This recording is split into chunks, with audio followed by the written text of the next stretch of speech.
We continue our series tonight focusing on the rise in hate crimes across Canada and those fighting back. Tonight we turn our attention to Montreal, where one man has made it his personal mission to rid the streets of hateful messages. A warning that some of the messages found in this story may be offensive to some viewers.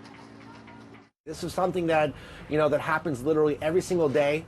Not only here in Montreal, but all over the world. It's one thing to put this up, and it's almost worse for the people who own this building to ignore this. People ignoring that word sitting in that corner right there, which affects a lot of people. Who do you call when you see hate graffiti in your city? Well, Corey Fleischer has volunteered his time for almost a decade to literally erase hate graffiti from our cities. The movement is now becoming worldwide. When people do something like this, they put up a swastika, or they put up the N-word, or they don't just do it once. These are people, trying to terrorize neighborhoods, right? And that's what they're trying to do, and that's their goal. It's to terrorize and to make people feel uneasy at home.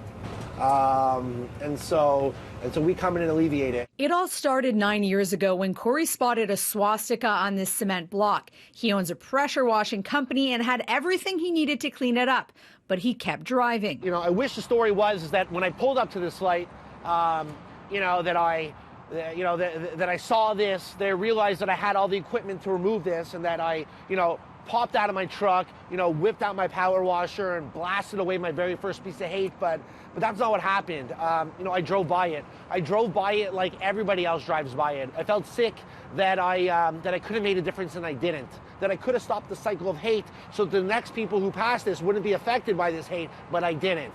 Corey did come back and clean it off, and that's when Erasing Hate was born. That 15 seconds that I got from removing that swastika that feeling was something that I was searching for my whole life.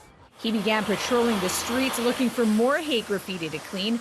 Word spread quickly and people started calling him to report more. Usually I get reports every single day, right? So they're not necessarily based only in Montreal, they're based all around the world now.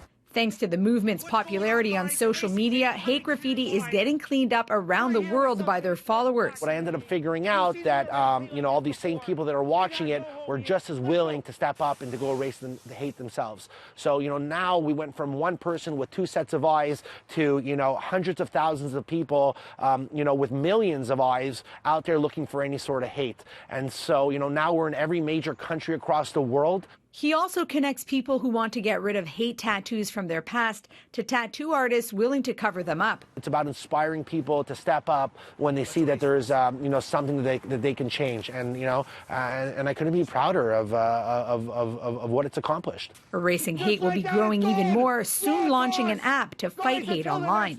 In Montreal, Tina Tenneriello, City News.